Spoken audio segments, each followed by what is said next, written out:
Welcome to episode 6 of the Improv podcast. Today I'm talking to Yoosuf Blake in LA. How are you doing, Yoosuf? I'm good, man. I'm good. No complaints. Nice early day in the groove. All right, nice. So as a songwriter and music producer, what's your process of improvisation? I think my whole process in terms of creating is pretty much improvised. Nothing is rehearsed in terms of creating music. Anytime I sit down to create, nothing is ever the same. The process, it could be I'm starting with drums. It could be I'm starting with keys. It could be I'm starting with just different melodic lines. Like it could be that it starts off with a voice note. Everything just takes shape. Okay, so I'm going to play you a piece of music. Okay. And I want you to tell me what it makes you think of. Any kinds of thoughts and images that come to mind. Okay.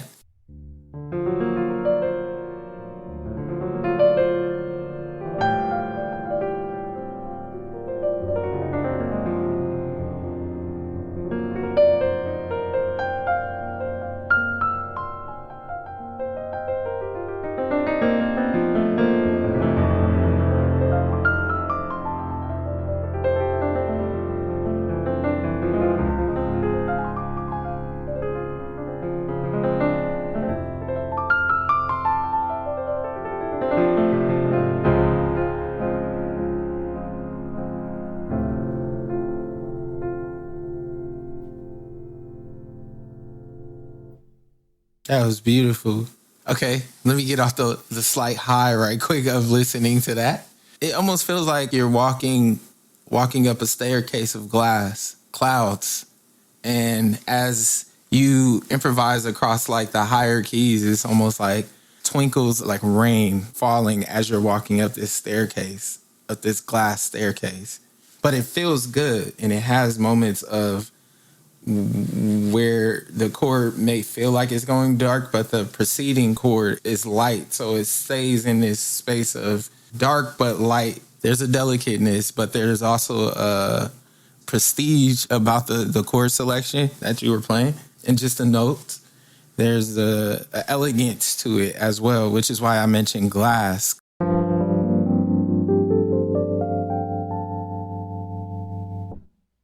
So you up for telling me a story? Preferably something simple, a short anecdote, something like that. And I'll improvise the soundtrack to it. Okay.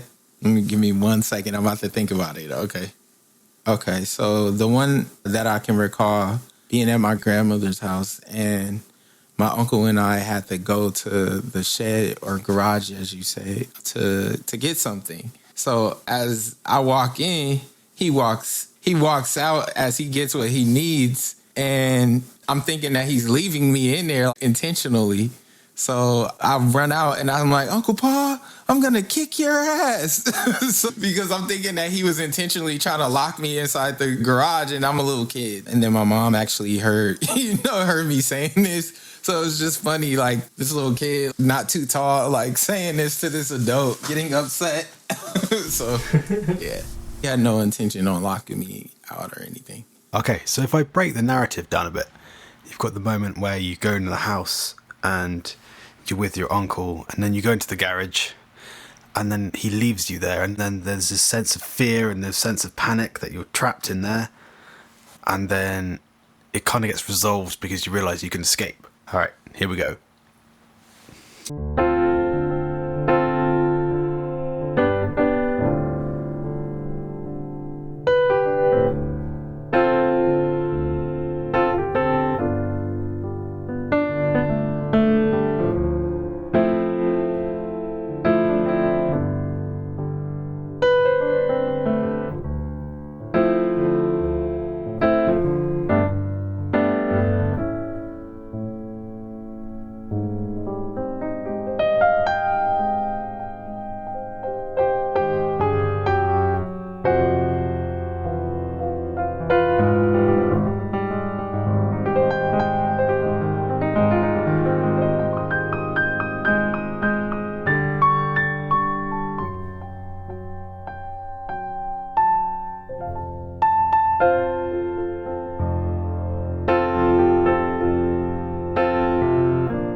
That was pretty good. Now I have a question for you.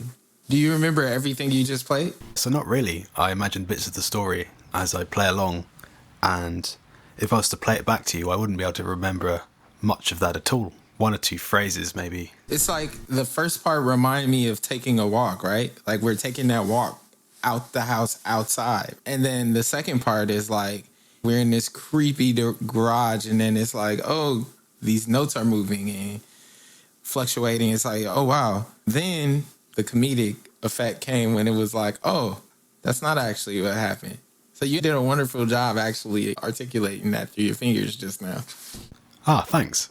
It's almost like you're walking on this contemporary thing with a blend of classical. You're walking on like 3 different plateaus, which you just put together. It's a little avant-garde, but it's dope, and I like it. So, are you up for telling me another story? Oh, okay. So another one of my uncles used to live in Marina Del Rey, which is near the coast and everything. And he used to live in these high-rise buildings, basically, and they have multiple like apartments or townhouses or whatever you want to say. And they have a community pool and stuff like that. So I had this little ring toy that I could fill up with water, and he had took me to the pool one day. And I was filling up this little toy with water in the pool, and I happened to lean in a little bit too far. And next thing I know, I'm in the water. And I had swimming lessons and stuff when I was younger, but because this was so unexpected, and I happened to be on the side where it was deep, I fell head first into the water. And my uncle he put his hand in, and like I pretty much grabbed his hand, and he like pulled me out and whatnot. So it was just like one of those things where I was doing something kiddish and stuff, but I took it to a point of, I don't want to say not being aware of my surroundings, but not realizing that I'm on the deep end and I fall in. And it was nice to have my loved one there to actually be able to like rescue me per se, or help me out when I needed. That's a good story. All right, time for some music then.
That was dope. Even though this story wasn't long, I love how the first section of it is like the curiosity of my character approaching this water and getting this toy.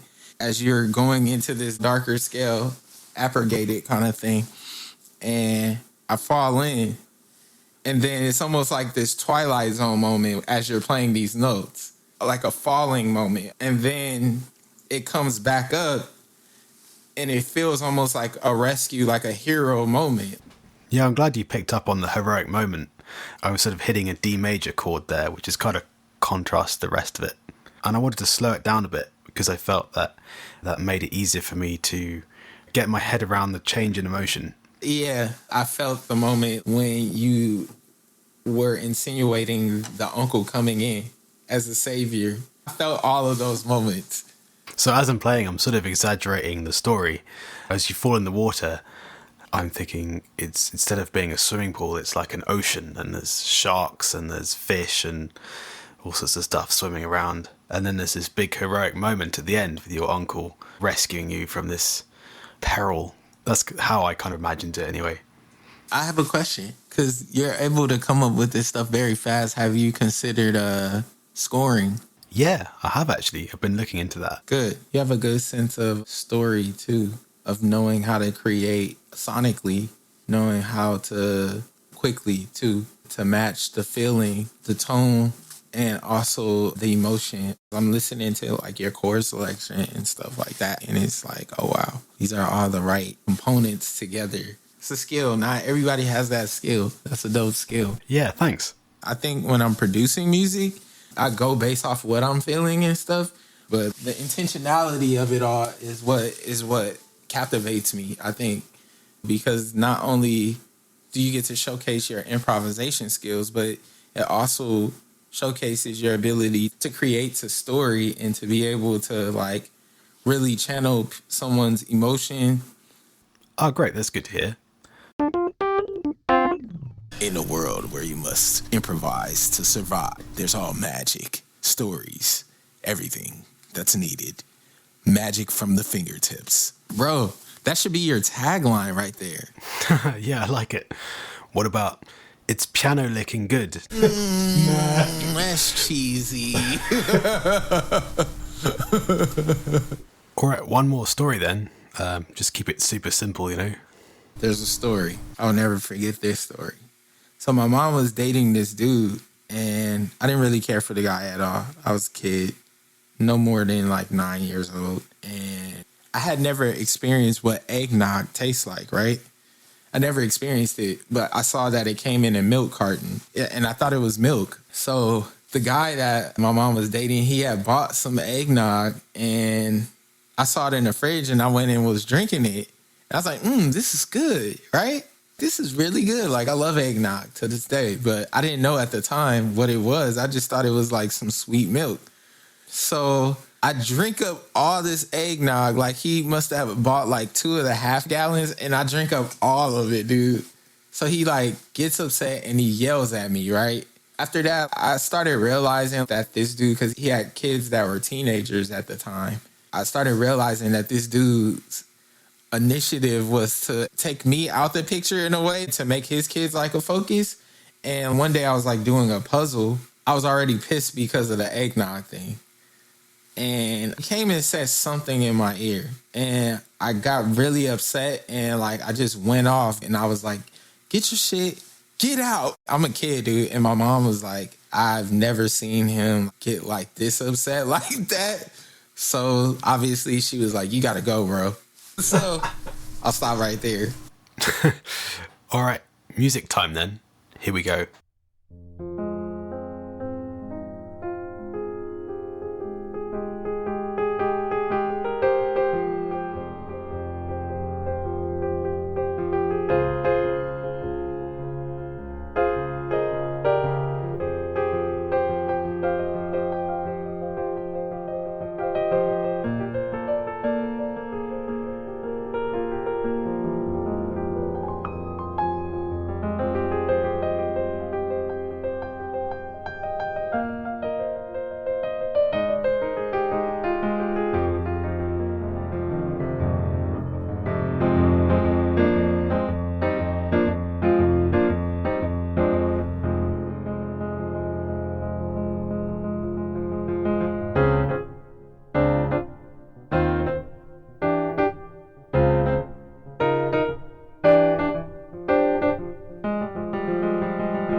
I love the dramatization of that ending where it's like, okay, you're leaving.